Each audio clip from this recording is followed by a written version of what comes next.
Film Sayap-Sayap Patah ini terinspirasi dari peristiwa kerusuhan yang menewaskan anggota Densus 88 di Makobrimob pada tahun 2018 lalu.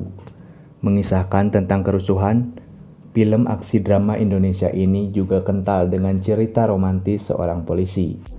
Kehidupan rumah tangga Aji dan Nani sangatlah romantis dan harmonis. Kebahagiaan mereka semakin lengkap ketika Nani diketahui hamil. Aji memperlakukan istrinya dengan penuh kasih sayang bahkan saat usia kehamilan Nani semakin membesar. Aji bekerja sebagai Densus 88 yang ditugaskan di kota Surabaya. Di hari itu, ia bersama timnya berusaha untuk menangkap sekelompok teroris yang sudah lama membuat resah. Dari hari yang lalu, tim Aji sudah mengamati lokasi sekitar target yang akan ditangkapnya. Aji pun menghampiri mereka, segera memimpin pasukannya dan membuat sebuah rencana untuk menangkap target. Murod, yang menyadari ia sudah diikuti, segera lari untuk melarikan diri. Namun Aji dan timnya yang sudah mengepung berhasil menangkapnya. Murod merupakan seorang teroris yang terlibat perekrutan baru pada kelompok Leong, pencurian kotak amal di Surabaya Timur, perakitan bom hotel Puri Ratu yang mengakibatkan sebanyak 25 orang meninggal. Sementara Nani, istri kesayangan Aji di sini sedang memeriksa kandungan karena akhir-akhir ini ia merasakan nyeri di sekitar perutnya. Setelah diperiksa, dokter menjelaskan bahwa Nani mengalami preeklamsia. Jadi tekanan darah Nani sangat tinggi disertai rasa nyeri di perut, dan ini sangat beresiko bagi kandungan Nani apabila tidak berhati-hati. Dokter menyarankan agar Nani tidak mempunyai banyak pikiran dan stres. Itu akan membantu Nani untuk kehamilannya. Malam harinya, setelah Mas Aji pulang dan tiba di rumah, ia langsung menanyakan kondisi kandungan Nani. Namun Nani yang tak mau Mas Aji merasa cemas, ia menjelaskan bahwa kondisi kandungannya baik-baik saja. Tiba-tiba Aji mendapat sebuah telepon dari atasannya, yang menugaskan Aji secara mendadak. Tanpa memakan makanan yang sudah disiapkan Nani, Aji pun langsung kembali bertugas. Leong merupakan pimpinan kelompok teroris di sini menghampiri rumah Rosid untuk menanyakan rompi peledak yang dirancangnya. Kemudian Leong menyuruh Rosid untuk memakai rompi tersebut. Leong yang melihat Desi menyuruh untuk menghampirinya. Rosid pun menjelaskan bahwa Desi merupakan ponakannya yang sudah ditinggal pergi kedua orang tuanya. Leong yang melihat Desi masih sangat polos pun mencoba memanfaatkannya. Nani yang cemas menelpon Mas Aji untuk menanyakan kabarnya, namun Aji tak sempat mengangkat telepon Nani. Saat melihat-lihat origami yang selalu Mas Aji buat, ia pun menemukan catatan yang ditulis Mas Aji, yang mengatakan bahwa ia pergi untuk sementara waktu dan menjanjikan sore hari untuk berjalan-jalan bersama Nani. Di kantor, Rosid yang sudah mendapat arahan dari Leong mendatangi kantor polisi tempat Aji dan timnya bekerja. Ia mencoba mengawasi lokasi sekitar terlebih dahulu. Aji yang sudah curiga dengan Rosid yang hanya berdiam diri menyuruh timnya untuk tetap mengawasi. Rosid segera keluar dari ruangan, sementara Desi mencoba memasuki kantor tersebut. Ternyata di sini Rosid hanya memancing agar perhatian tertuju kepadanya. Kedua rekan Aji yang menyadari hal itu pun langsung berlari untuk memperingati dan menyelamatkan orang-orang di sekitar. Namun sayang, Leong memencet remote yang tersambung ke rompi yang dipakai Desi untuk meledakkan kantor tersebut.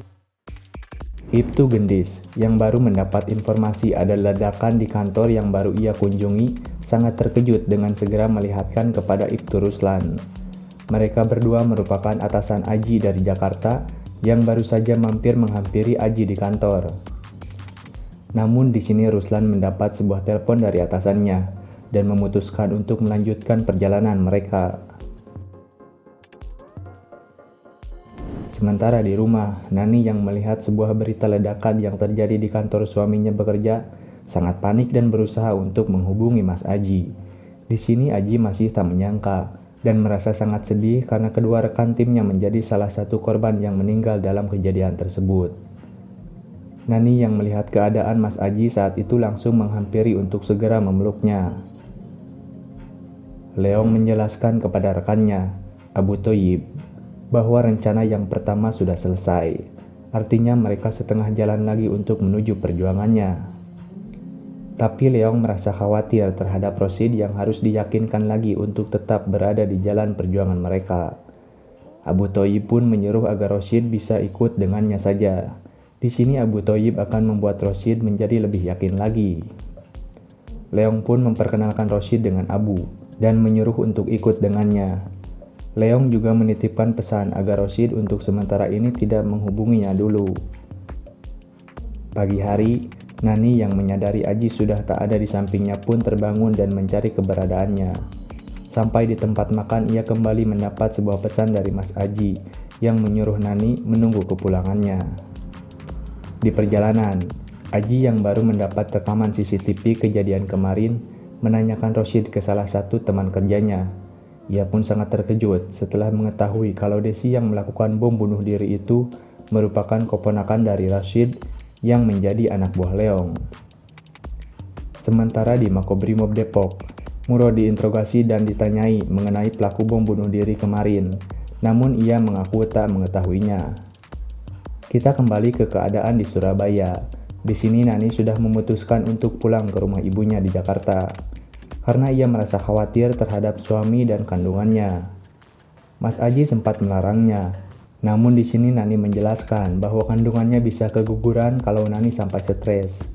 Mas Aji yang baru mengetahui itu pun sangat terkejut karena kemarin-kemarin Nani menjelaskan bahwa kandungannya dalam keadaan baik-baik saja dan telah membohonginya.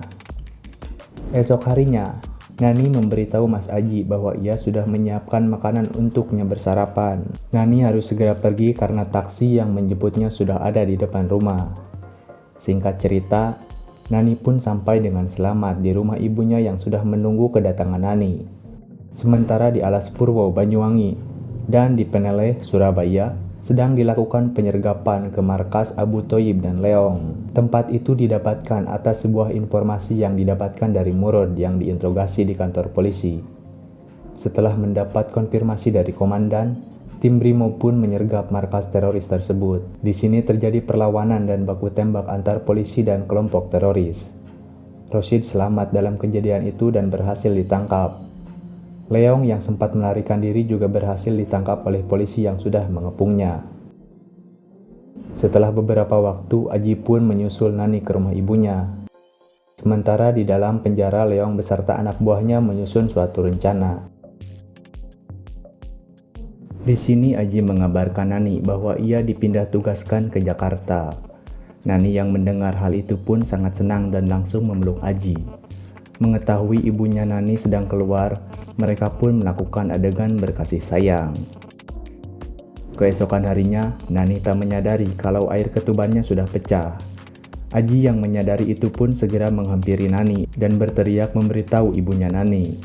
Mereka segera membawa Nani ke rumah sakit. Setelah ibunya berbicara dengan dokter, ia menjelaskan bahwa prediksi dokter 20 jam ke depan Nani akan melahirkan. Tiba-tiba Aji mendapat sebuah telepon dari atasannya.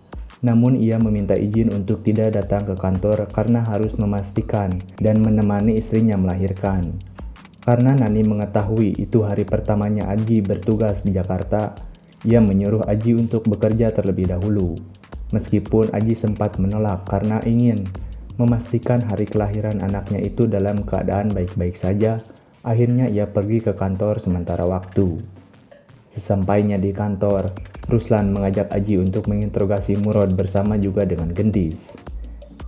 Saat mengantarkan titipan dari Ruslan untuk komandan, di sini Aji diberi nasihat untuk memprioritaskan Nani terlebih dahulu. Terlebih ia sebentar lagi akan melahirkan. Komandan juga menyuruh Aji untuk kembali ke rumah sakit dan menemani Nani kembali. Bukannya langsung ke rumah sakit, di sini Aji memilih untuk menemani Ruslan lebih dulu untuk menginterogasi Murod. Di sini Leong membuat kekacauan dengan menarik salah satu petugas. Petugas lain yang berusaha menolongnya pun ikut ditarik sampai mereka terluka. Aji yang sedang mengambilkan air untuk Murod mendengar kerusuhan yang terjadi, namun ia menghiraukannya dan kembali ke ruangan. Mbak Gendis dikabari Rahmat bahwa salah satu blok sudah jebol dan menyuruh Gendis untuk segera menyelamatkan diri. Ia pun segera berlari dan memberitahu Aji bahwa sel telah jebol. Dengan cepat, Aji juga memberitahu Ruslan mengenai kabar tersebut. Komandan yang baru mendapat kabar bahwa sel tahanan telah dijebol, segera mengirim bantuan. Sementara di sini Aji, Ruslan dan Gendis berusaha menahan dari serbuan tahanan yang berusaha menyerangnya. Karena saking banyaknya massa, akhirnya mereka bertiga pun diserang oleh tahanan. Karena sikap baiknya Gendis, di sini ia ditolong oleh Rosid dan salah satu temannya untuk keluar. Setelah beberapa saat, bantuan pun tiba di lokasi. Nani yang mengetahui kejadian itu dari kabar berita sangat panik dan mengkhawatirkan suaminya. Leong yang marah karena Murod telah membocorkan markasnya saat diinterogasi, di sini melampiaskannya dengan menghajar Murod di depan banyak anggotanya. Sementara Komandan Sadikin berusaha menghubungi Leong untuk bernegosiasi. Namun Leong tak memperdulikannya dan tetap berada pada jalan yang telah ia rencanakan. Di rumah sakit, Nani yang sedang dalam proses melahirkan terus memanggil nama suaminya dan menyuruh ibunya untuk menghubunginya. Namun di sini, Aji dan Ruslan beserta anggota polisi lainnya masih dihajar dan disandera oleh pasukan Leong. Nani yang sudah berjuang dengan mempertaruhkan nyawanya akhirnya bisa berhasil melahirkan seorang anak pertamanya. Namun sayang, Aji yang rela menyelamatkan Ruslan di sini tewas dibunuh oleh Leong. Dalam peristiwa ini mengakibatkan 5 orang anggota polisi telah gugur dan 1 napi tewas.